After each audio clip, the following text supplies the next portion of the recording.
Just in the second half, Brendan, what allowed Baylor to kind of go on that run and take the lead? They were able to get in transition. Edgecombe, lead athlete, we had a few breakdowns, where we maybe stopped the ball but didn't have any backline help, or we, broke down and had two trying to take the ball, and there was just miscommunication, and, he got loose, and ultimately that kind of changed the game. David, you were a part of some, teams in the last couple of years that were able to win close games late.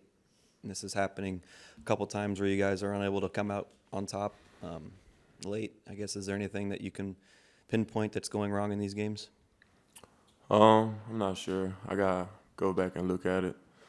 Like you said, it's been a few games of those where it's, could go either way, and where we don't execute at the end. But I gotta go back and look at it. David, you guys went up 12 early in the second half. When it's that big of a lead, I mean, are you guys feeling good about your chances to pull it down? Or? Of course, we're feeling good. We want to take one home, but at the same time, you can't let up. We're playing a road game, and, it's never over. So you got to stay the course and keep playing all the way till the end, or, you give up the game and lose.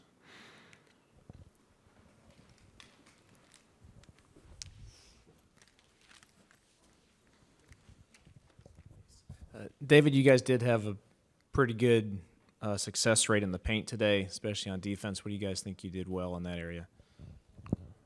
They switch a lot, so we had a lot of mismatches, and we was trying to take advantage of that. It would often be guards ended up on bigs, and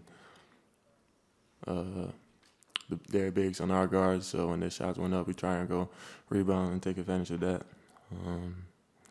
I think we did a pretty good job with that.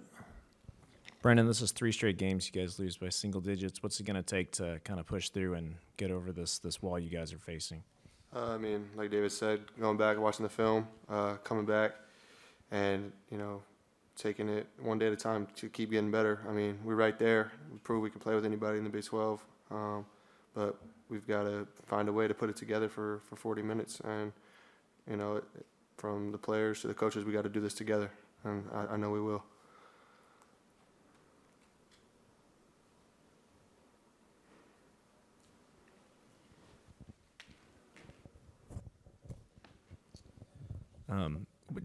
David, was there anything in particular that Edgecombe was doing to give you guys fits?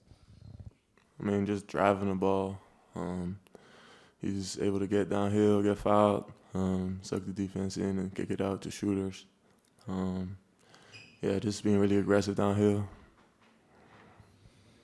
Brendan, when Ugo's in the game, have you noticed, I don't know, any changes, any big impact that he's been able to make? Yeah, he's been having some great practices recently as well.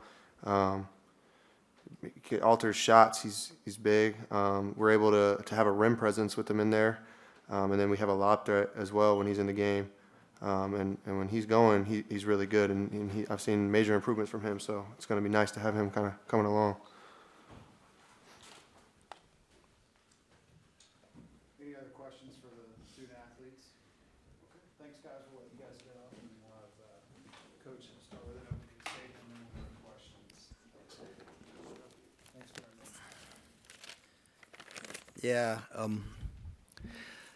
First of all, I want to thank my Lord and Savior Jesus Christ for the opportunity I have to live life with these dudes and watch them grow and struggle and just keep fighting and persevering, and just so proud of their effort and their togetherness. The results is not what we wanted, but I see a group that's continuing to get better and that's not giving up. And Coach Drew came in the locker room and he told the guys, just keep fighting, keep believing. And he told them about the time we started the conference 2-8, and everybody had given up on us.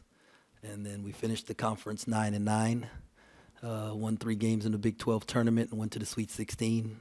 Beat Creighton in the second round when they were, I think, a 3 seed or a 2 seed or something, and had Doug McDermott. And just like this thing can turn. You just have to keep believing, keep fighting, and we're healthy, right? We're healthy physically, and I feel like we're healthy mentally and spiritually. Like our guys they've got a lot of fight in them, and great adjustment by coach going to the zone there in the second half. Thought our guys executed our offensive game plan early and made them have to switch to the zone. And I mean, we scored more points in the second half than we did in the first, so it wasn't a matter of points. We just got to figure out how to get stops down the stretch, and so that's for us as a staff to look at and see what we could have done differently, and then be able to figure out how to draw more fouls and not foul as much, put them at the line as much also.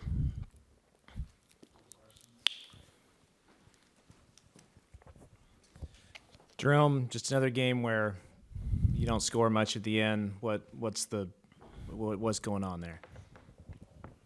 Ball's not going in the hole. What about on the other side? They obviously ended with the flurry. What do you Yeah. think you guys could have done better? Yeah, I don't know. I have to go watch the film and see. They went to middle ball screen, getting VJ the ball, either getting downhill from the middle or coming off of a floppy action so he can curl. And he had a couple really great drives where I thought we were there, and he just made a big time play and finished or got fouled. And so I have to look at it. I just know that we were unable to down the stretch to really keep them out of the paint, and they were able to pick on what they wanted to pick on. So I got to look at that. Jerome, do you just have to almost tip your cap when a guy gets going like that? I mean, that's the first time he's like really exploded for a lot of baskets. I mean, can you wall it up more, or when he gets going like that, do you feel like there's not much you can do? No, he just it's hard to score if you don't have the ball, and we were switching to deny so that he didn't get it, but our switchers weren't as good as they need to be, and players, when they see the ball go in the hole, the basket just gets bigger and bigger, and so tip my cap to him. He made plays that he's supposed to make and that they need him to make, and we didn't do a good job of taking it away. Jerome, welcome back to Waco. Thank you. What were your overall impressions of the Foster? I mean, that's a place that some might say you had a hand in, bringing here. Well, honored that anybody would say that I had any little bit to do with the success of this program and what they've built here, and to see it for the first time, and see all the stuff that we spent all those hours talking about and adjusting and stuff. It's really cool. It was very loud. Obviously the student section behind the goal and the cupcakes.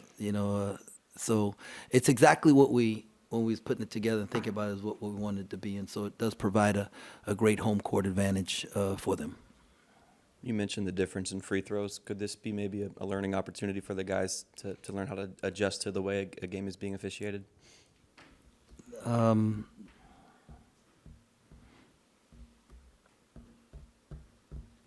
Yeah, we're going to learn from all of it. And then how pleased were you just with the punch you guys threw to start off the second half, forcing Baylor's timeout? Yeah, when we forced a timeout and then came out and David picked up his third foul on the thing, and that just kind of changes because he had to go to the bench, and then they went on a little run from that. And, I felt like we did a good job in the first half of, like, rotating guys so that I could play Coleman and David a lot more in the second half. That was a goal. And but with the fouls, it just, changed things. Jerome, what went into the decision to use your timeouts early tonight? I just didn't want them to get away. Like, you can't win the game early, but you could lose it, and you could just feel the energy in the building, and just was trying to, like, do what I could to stop the run, and then hopefully we could go out there and make a bucket or get to the free throw line or do something that would help stop the run. But I just didn't want to get away because I knew, like, we're challenged to score the ball, right? That's who we are. So we've got to play the games in the 60s. And the lower in the 60s, the better for us right now. And so didn't want it to get away, but it did. And just so I heard you right, you said Scott Drew came in and talked to your team. Yeah, tonight? Coach Drew came in and talked to the team. Did you invite him in, or No, he came. That's my brother, man. I absolutely love that man. He loves me, and you know, what I was more proud of anything is like for our guys to see what like the relationships in this game, right? Like because it's a game that we do, right? The types of special relationships that you could have that transcends wins and losses and all of that, and you know, he was emotional, and because he loves me and he knows that I love him, and you know, I wish, like I do, I wish this for my staff. I wish this for our players, that they could experience what I got to experience with Scott and John and Coach Driscoll and, you know, AB and Jay New, and just like there's just everybody who was together, and I'm Lee Mills, you know, like man, the love that we have for each other, the support that we give each other, how we care about each other's families. Man, I wish everybody could experience that, because you can't put it into words. And my prayer is that I could do something that would allow our guys and our staff just to feel a little bit of that, and take it with them wherever they go, because it's just unbelievable, man. It's just incredible. And man, I hurt when they lose. I hurt when they struggle, and I rejoice like I won when they win.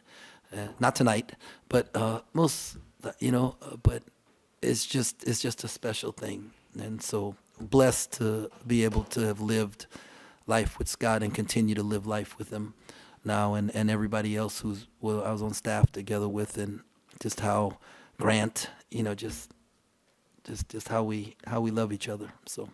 and one more? You've referenced that season before where you got off to a rough start at Baylor and turning around late.